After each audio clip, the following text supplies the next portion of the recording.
안녕하세요. 측정불가입니다. 오늘은 현업공인중개사가 토지 분석하는 방법 두 번째 시간으로 첫 번째 영상인 현업공인중개사는 좋은 땅을 어떻게 찾을까 편을 먼저 보시고 이 영상을 보시면 이해하시는 데 도움이 되겠습니다. 저번 시간에서 조사해본 기장 동백리 토지에 대해서 1종 일반 주거지역, 제1종 지구단위 계획구역, 가축 사육 제한구역에 영향을 받는다는 것을 알 수 있었고, 이 토지의 용적률은 1종 일반 주거지역으로 부산시 조례상 180%이나 1종 일반 주거지역과 지구단위 계획구역이 서로 상충할 때는 특별법적인 성격을 가진 지구단위 계획구역에서의 용적률을 적용을 하는데, 현재 이 창에서는 지구단위 계획구역의 용적률과 건폐율에 대한 세부 지침사항은 확인할 수가 없었습니다. 여기까지가 저번 시간에서 다뤘던 내용이었고요. 내용 이어서 하도록 하겠습니다. 이제 실질적으로 이 토지에 적용되는 1종 일반 지구단위 계획구역에서의 용적률을 찾아보도록 하겠습니다. 화면의 상단 우측에 기장군 토지정보과 전화번호가 나옵니다. 여기 전화해서 물어보면 됩니다. 이 뭔 개소리야!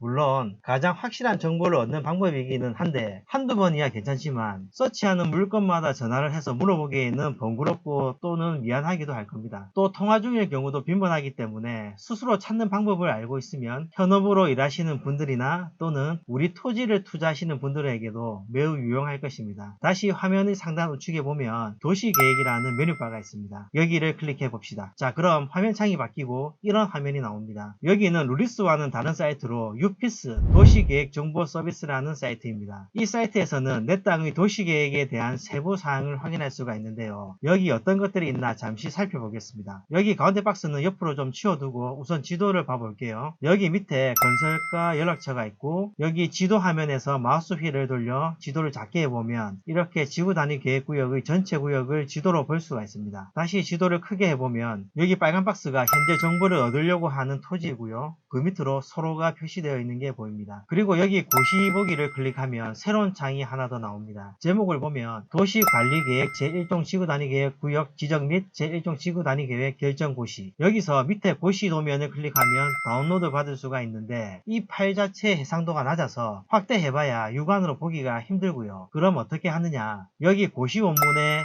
PDF 파일을 다운로드 받습니다. 다운로드 받은 PDF 파일을 열어보면 부산시보를 볼 수가 있는데, 만약 파일을 열 수가 없다면 PDF 파일 뷰어를 무료 다운로드 받아 열어보시면 됩니다. 잘 안되시는 분들은 댓글을 남겨주시면 상세히 알려드리도록 하겠습니다. 여기 플러스를 누르면 그림이 확대가 되고 보기 편할 정도로 우선 확대를 해주면 기장군의 모든 일종 지구 단위 계획구역에 대한 내용이 리 단위로 나와 있는 걸 확인할 수가 있고, 우리가 찾는 정보가 동백리이니 동백리 일종 일반 지구 단위 계획구역을 찾아보겠습니다. 화면을 쭉쭉 내리다 보면 여기 동백 제1종 지구 단위 계획이라고 나와 있네요. 가 항목은 도로에 대한 내용, 나, 주차장, 다, 공원 등등등이 보이고요. 그 밑에 우리가 찾던 건폐율과 용적률, 높이에 대한 결정 조서가 있습니다. 동백리 제1종 지구단위 계획구역의 건폐율은 60% 이하, 용적률은 150% 이하, 높이는 4층 이하로 제한되어 있는 걸 확인할 수가 있습니다. 그럼 현재까지 우리가 이 토지에 대해 알아낸 정보는 1종 일반 주거지역이고 1종 지구단위 계획구역이며 건축을 할 시 건폐율 60, 용적률 150%, 높이는 4층 이하로 지을 수 있다는 것까지 알아냈습니다. 이 토지가 357평방미터이고 평으로 환산하면 108평 정도 됩니다. 용적률이 150%이니 연면적은 약 162평, 건폐율이 60%이니 1층의 최대 바닥 면적은 약 60평으로 건축물을 지을 수 있습니다. 일반적인 건축물 형태로 짓는다 치면 1층에 64평, 2층에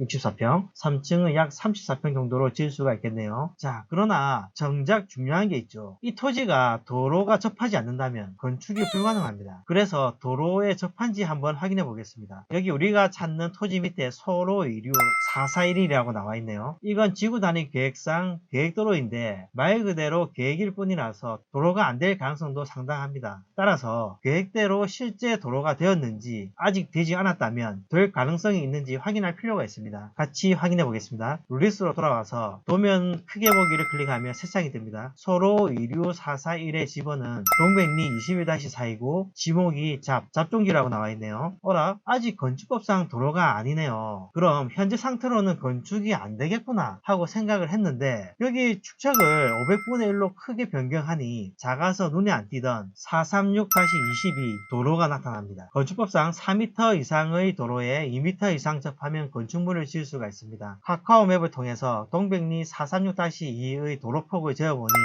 5m이고 우리가 조사하고 있는 동백리 22의 토지와 8m 정도 접하는 걸 확인할 수가 있습니다. 카카오맵 사용법에 익숙하지 않은 분들은 현업공인중개사는 어떤 툴을 사용할까를 이따가 챙겨보시면 도움이 되실 거고, 이렇게 이 토지는 극적으로 맹지가 아닌 게 확인되어서 해피엔딩으로 끝나게 되었습니다만, 만약 이 436-2 도로가 서로 의류 441에 포함된 계획도로였다면, 이럴 경우에는 건축을 하기 위해서는 계획도로가 집행이 되어서 도로가 되기를 기다려야 되는 상황인데, 이 토지의 주인이 당신에게 이 3년 안에 도로가 될 거니 걱정하지 말고 사라고 자꾸 부추기네, 대신 시세보다 싸게 주겠다고 달콤한 제안을 합니다. 이 지주 말대로 지금 매입을 하면 도로가 날 때 막대한 시세 차익을 얻을 게 눈에 보이고, 도로가 안 날 시 팔리지도 않는 맹지를 따게 될지도 모르는 상황이라 고민이 될 법도 하죠. 아까도 말했다시피 계획도로가 전부 도로가 되지는 않거든요. 예산이 없어 딜레이 되거나 빠그라지는 경우도 허다한데, 그렇다고 담당 공무원에게 물어봐도 속 시원히 얘기해 주지는 않습니다. 왜냐하면 나중에 도로가 안 될 경우에 책임 소재가 발생하기 때문이죠. 실제 토지 투자를 위해서 부동산 사무실을 방문할 때 이런 계획도로에 접한 토지에 대한, 즉 맹지죠, 이런 매입 제한이 심심찮게 들어오기도 합니다. 자, 이럴 때 이 계획도로가 집행될 가능성이 높은지 낮은지 판단하는 방법이 있습니다. 이 방법을 활용하면 투자 성공 가능성을 한층 올릴 수가 있는데요. 이 방법에 대해서는 나중에 상세히 다루도록 하고요. 일단은 룰리스 기능에 대해 마저 설명드리겠습니다. 상단 오른쪽 행위 제한을 클릭해 보겠습니다. 그럼 그림과 같이 이 토지에 건축 가능한 건축물을 확인할 수가 있는 창이 나옵니다. 여기 입력란을 클릭하고 카페를 쳐보면 법정 용어가 아니라고 밑에 예시를 알려줍니다. 웬만한 규모의 카페는 일반 음식점으로 검색하면 됩니다. 일반 음식점으로 검색을 해보면 건축 가능하다고 나오는 걸 확인할 수가 있습니다. 이렇게 지금까지 이 토지에 대해서 찾은 정보는 일종 일반 주거지역, 일종 지구단위 계획구역으로 건폐율 60, 용적률 150%, 높이 4층 이하의 건축물을 지을 수 있고 카페 등 식당도 가능하다는 걸 우리 스스로 확인할 수가 있었습니다. 그러나 마지막으로 당부드리고 싶은 이야기는, 이러한 전산상에서 셀프로 알아보는 방법은 당신을 부동산 전문가로 만들어주는 훌륭한 툴이기도 하지만, 혹시 모를 전산상의 오류나 기재 누락 등이 있을 수 있으니 투자지를 물색하는 사전조사용으로만 사용을 하시고, 계약서 서명 전에는 반드시 담당 공무원의 확인을 받고 그 내용을 녹취하는 습관이 안전투자의 모범이라고 할 수 있겠습니다. 다음 시간에는 예정도로, 계획도로가 실제 도로로 집행될 가능성과 만약 된다면 언제 되는지 예측 분석 가능한 방법에 대해서 알아보는 시간을 가져보도록 하겠습니다. 오늘 준비한 영상은 여기까지인데 어떻게 좀 잘 따라오셨나 모르겠습니다. 이해가 안 가는 게 있으면 두세 번 반복해서 보시고, 그래도 모르겠다, 의문점이 드는 게 있으면 언제라도 댓글 남겨주시기 바랍니다. 지금까지 측정불가였습니다. 감사합니다.